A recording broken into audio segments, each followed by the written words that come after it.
मुळात ही फक्त एक मीटिंग होती. ग्रामसभा तरी नव्हतीच कायद्याच्या दृष्टिकोनातून. फक्त काही तात्पुरत्या स्वरूपातील अधिकार फक्त दिले होते, की प्रोसिडिंग फक्त करा आणि ग्रामपंचायत अधिनियम ह्याच्यामध्ये असं कुठंच हे नाही एक उल्लेख, की सचिवांचे अधिकार इतर कोणत्याही नागरिकांना BLO असतील किंवा शिक्षक असतील, यांना फक्त प्रोसिडिंग लिहिण्यापुरते असतात. तर ग्रामसभा घेण्याचे मुळात त्यांना अधिकारच नाहीत. अधिकार दिले तर तसं परिपत्रक त्यांना शासनामार्फत किंवा संबंधित अधिकाऱ्यांमार्फत लेखी स्वरूपात दिलेलंच नाही. गेले 2014 ते 2026 पर्यंत गावातील प्रत्येक निधी हा कागदोपत्री फक्त वापरलेला आहे. त्याचा प्रत्यक्षात कुठेही इम्प्लिमेंट किंवा अंमलबजावणी कुठेही झालेली नाही. या सर्वाचा आम्ही गेली बरेच वर्ष किंवा बरेच महिने पाठपुरावा करत असताना ग्रामसेवक मुद्दाम होऊन ग्रामसभा किंवा मासिक मीटिंग असतील याचं कुठेही आयोजन करत नाहीत. त्या संदर्भात पाठीमागील सभेच्या किंवा मीटिंगच्या वेळेस संबंधित कर्मचारी यांना विचारले असतात.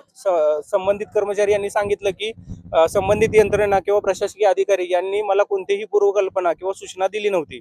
त्या दिवशीही आम्ही अशीच सभा होती, तर संबंधितांना विनंती केली, की तुम्ही ही सभा आज तहकूब करा आणि त्यानंतर तहकूब केल्यानंतर आज ही सभा घेण्यात आली. तरीही ग्रामस्थांचे विविध प्रश्न होते. त्या प्रश्नास संबंधित आजचे अध्यक्ष असतील किंवा संबंधित सदस्य असतील, हे त्या प्रश्नांची उत्तर देण्यास असमर्थ ठरले. या संदर्भात आम्ही ग्रामसेवक असेल किंवा संबंधित अधिकारी, पदाधिकारी, सदस्य असतील यांचा प्रथमतः अ, अ, ह्या गोष्टी संदर्भातील आम्ही आक्षेप नोंदवलेला आहे. त्यांनी लवकरात लवकर त्या प्रश्नांवरती अंमलबजावणी करून लवकरात लवकर ग्रामस्थांच्या ज्या काही अडी-अडचणी असतील त्याच्यावरती मार्ग काढून सर्व जनतेला त्यांनी न्याय देण्याचा प्रयत्न करावा, ही विनंती आहे. आणि ह्या सर्व संदर्भात आम्ही BDO साहेब असतील, CO साहेब असतील यांना आम्ही लेखी कळवलेलं आहे.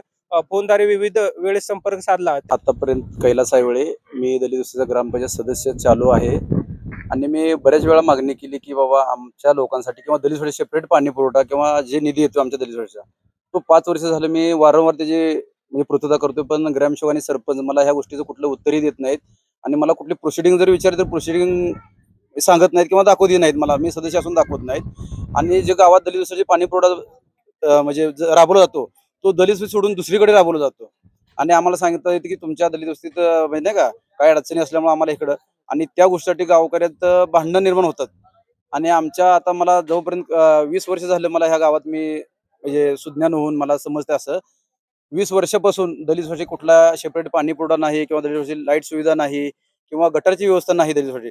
आमचे सर्व लहान लेकरं मुलं म्हणजे घाणीत आता सध्या घाणीचं साम्राज्य असल्यासारखं आहे. जर आम्ही सरपंच आणि ग्रामसेवकाला कुठला जरी प्रश्न उपस्थित केला तर आम्हाला आरेरावीची भाषा आणि वेगळी भाषा बोलली जाते. अजूनही कुठं जरी गेलं तरी आपला देश स्वातंत्र्य होऊन 50-60 वर्ष झाले आज. तरी आमच्या आज दलित वस्ती किंवा आमच्या मातंग, महार, मांग समाजाला अजूनही ह्या देशात म्हणजे अजूनही त्यांना देश स्वतंत्र झालाय, पण आम्हाला स्वातंत्र्य मिळालं नाही अजूनही. त्यासाठी मी ह्या सरकारला विनंती करतो. मी वारंवार BDOला फोन करतो, गट विकास अधिकारी मोहोळ. तरी ते कधी आमचे फोन सुद्धा उचलत नाहीत. वेळेवर आमचं नाही का, जर ग्रामसेवक जर फोन उचलत नसेल किंवा काय, सरपंच जर आमची आतापर्यंत त्यांनी दाद घेतली नाही. गावात आमच्या दलित वस्तीमध्ये एक पाणी फिल्टर आहे. तो 5 वर्ष झाले गेले बंद आहे. 5 वर्ष आम्ही सांगतो, की आमच्या लहान मुलांना त्या पाण्याचा क्षार येतंय. आमची मुलं प्रत्येक वेळेस आजारी पडतात आणि दवाखान्यात जातात. आम्ही ज्यावेळेस जो मुद्दा मांडला तो होय म्हणतात किंवा असं कागदोपत्री हे करतात. आमचे कागद सुद्धा त्यांनी तिथे टाकून देतात. अशी परिस्थिती झाली आमची. ग्रामसेवक, सरपंच यांची दलित वस्तीसाठी किंवा दलित लोकांसाठी अशी कुठलीच भावना नाही की किंवा कुठली भूमिका नाही की यांना चांगली सुविधा मिळावं किंवा चांगलं यांची लेकरं बाळ सुखी राहावं. आता दलित वस्तीसाठी गटार आता 5 वर्ष झाली गटार कुठलीही काढली नाही. 5 वर्ष झालं पाणी फिल्टर आहे, पण 5 वर्ष झालं नादुरुस्त आहे. आम्ही त्यांना सांगितलं की बाबा हे पाणी पुरवठा आमचा दुरुस्त करा. आम्हाला पाणी नाही, आमच्या म्हणजे दलित वस्तीसाठी पाणी नाही, चांगलं पाणी पिण्यासारखं नाही. आम्ही वारंवार त्यांना मागणी केली तरी त्यांनी त्याच्यावरती दुर्लक्ष केलं आणि आम्ही जर काय बोललं तर आमच्यावर मुद्दाम नाही का कुठले तर आरोप कर किंवा कुठली तर केस कर, खोट्या केसेस किंवा असं काही आम्ही तुला असं करतो असं सांगून आम्हाला धमकावून सरपंच आणि ग्रामसेवक आणि त्यांचे काय सदस्य असतील ते असं आम्हाला वारंवार त्रास देऊन आमच्या दलित वस्तीसाठी कुठलंच काम केलं नाही आणि जे दलित वस्ती कामं झालेले आहेत ते दलित वस्तीत झालेले नाहीत. ते दलित वस्तीच्या बाहेर केले आहेत आणि त्याची बिलं ह्यांनी परस्पर काढलेली आहेत. तर आमच्या दलित वस्तीसाठी आज 20 वर्ष झालं पाणी पुरवठ्याची योजना नाही. आम्ही पाण्यासाठी सगळं आमची लेकरं, आमच्या बाया बाहेर कामाला रोज उठली जातात. त्यासाठी त्यांनी बऱ्याच वेळा प्रयत्न केला की सांगितलं आम्ही. कितीतरी वेळा आंदोलन केलेत आम्ही. आमची पेपरला बातमी आहे, सगळे आहे. तात्पुरतं आम्हाला ते पाण्याची सुविधा करतात आणि परत त्याकडे कोण लक्ष देत नाही किंवा काय नाही. आणि आज दुसरी गोष्ट जर सरपंच आणि उपसरपंच जर आज उपस्थित नसतील तर दुसऱ्या कोणाला तर आज ग्रामसभेचं अध्यक्ष करायचं होतं. तर सरपंच आणि उपसरपंच हजर असून त्यांनी ज्या एका मुलीला BLO अंगणवाडी शिक्षिका आहे, तिला त्यांनी तो अधिकार दिला. सरपंचाने सरपंच आणि उपसरपंच जर हजर असतील तर तो अधिकार त्यांना दुसऱ्याला देणे, दोघांनी कोणतरी अधिकार घेतला चालला असता. पण त्यांना काय माहिती नसल्यामुळे ही ग्रामसभा ठेवली होती, पण ह्या ग्रामसभेचा अर्थ झाला नाही. फक्त ही काय झालं की नागरिकांना येड्यात काढण्याची भूमिका झाली. ह्या ग्रामसभेला ग्रामसभेचा म्हणता येणार नाही आणि ग्रामसेवक सरपंच आणि जे काही उपसरपंच असतील त्यांनी येऊन ह्या गावकऱ्याचे जे गावकऱ्या समस्या समोर येऊन मांडाव्यात आणि सगळ्या समस्या दूर कराव्यात, एवढीच मी शासनाला विनंती करतो. आपण म्हणता ये दलित वस्तीचे काम आहेत ते दुसरीकडे केले, मग त्या संदर्भाचे काही तक्रार वगैरे गट आम्ही विकास तक्रारी अधिकारी अर्ज दिला होता. बऱ्याच वेळा आम्ही तक्रार अर्ज दिला, आमच्यावर पोलीस केसेस झालेत. आम्ही पोलीस स्टेशनलाही जाऊन आलोय. तिथं सागर गायकवाड म्हणून आहेत, त्यांनी तक्रार अर्ज दिला होता त्यांच्याजवळ. मी ही ग्रामसेवकला तोंडी तक्रार केली होती, पण यांनी रितसर अर्ज केला होता. पण त्यांनी परत काय झालं की तुमच्या जागा नाही किंवा असं काही खोटी कारणं सांगितली. आज जर दलित वस्ती जागा नसेल तर तुम्ही दुसरीकडे जर टाकी बांधली किंवा काय, त्यावर आमचा हक्क राहू शकत नाही ना. उद्या आम्ही म्हणू शकत नाही दलित वस्तीचं म्हणजे दलित वस्तीसाठी आहे.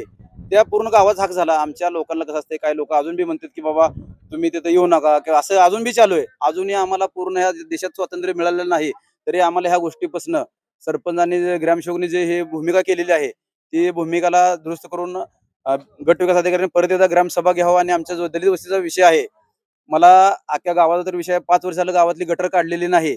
गावातल्या गटर प्रत्येक अडाणी माणसं असल्यामुळे कोण बोलू शकत नाहीत. 5 वर्षाला जर स्वतः बीडीओ जर इथे येऊन बघितलं त्यांना समजेल की बाबा गावची परिस्थिती काय आहे. गावात अडाणी लोक असल्यामुळे त्यांना जास्त बोलता येत नाही.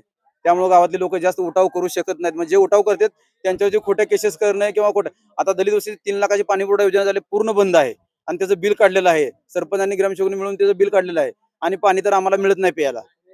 आतापर्यंत कुठलंच दलित वस्ती म्हणजे कुठलं स्कीम राबवली नाही. कुठल्याही अधिकाऱ्यांनी येऊन चौकशी करावी. वरिष्ठांनी ह्याच्याकडे लक्ष देऊन, यात कलेक्टर सीओ साहेबांनी लक्ष देऊन आमच्या हळवड येथील गावच्या दलित वस्तीचा विकास करून किंवा जे काय आदेश असतील तिथले देऊन त्यांना आम्हाला लवकरात लवकर पाणी पुरवठा. आम्हाला जास्त नाही, फक्त पिण्याचं पाणीच मागितलं. आम्ही दुसरी सुविधा पण मागितली नाही. ती सुद्धा सुविधा आम्हाला पाणी पिण्यासाठी मिळत नाही, तर आम्ही दुसरं मागायचं काय याच्यात? आपल्याला ग्रामपंचायत सुद्धा नाहीये. आम्ही एखाद्या ग्रामपंचायतीमध्ये जाऊन जर तक्रार करायची असेल तर या गावात आम्हाला ग्रामपंचायत सुद्धा नाहीये. अशी ग्रामपंचायतची कुठलीच भक्कम इमारत ज्याच्यावरती ग्रामपंचायतचं काही लिहिलेलं अशी ती इमारत नाहीये. आता हे सांस्कृतिक ऑफिस आहे, समाज मंदिर आहे. इथं सरपंचांनी ग्रामसेवकांनी ही जागा समजा गावातला कोणाचा कार्यक्रम आला तिथं त्यांना देत नाहीत. ते हे समाज मंदिर आहे, तर यांनी समाज मंदिरात ग्रामपंचायत भरवली आणि इथं 3-4 लाख रुपये खर्च केला. तो त्यांच्या हमपावरीवर खर्च केला. हा चुकीचा निर्णय केला आणि चुकीचे पैसे खर्च एक केले. मिनिटं जरा. 5-6 लाख सर, रुपये थोडासा खर्च कॅमेरा केले. इथे घ्या. हे ग्रामपंचायतचं ऑफिस आहे का जिथे हे तुम्ही असे हे जे तुम्ही काय जे नोटीस वगैरे आले ते तुम्ही लावताय? इथं लावायचा अधिकार आहे का ग्रामपंचायतचा? ग्रामपंचायत ऑफिस इथं नाहीये आणि हे आमच्या प्रशासनाला किंवा आमच्या सगळ्या गावकऱ्यांचं म्हणणं आहे की हे ऑफिस मोकळं झालं पाहिजे. जिथं ग्रामपंचायत ऑफिस आहे तिथंच ग्रामपंचायत ऑफिस झालं पाहिजे, असं हे ह्यांचा मनमानी कारभार चालू झालेला आहे. म्हणजे हा बोंगळ कारभार चालू झालाय पूर्ण.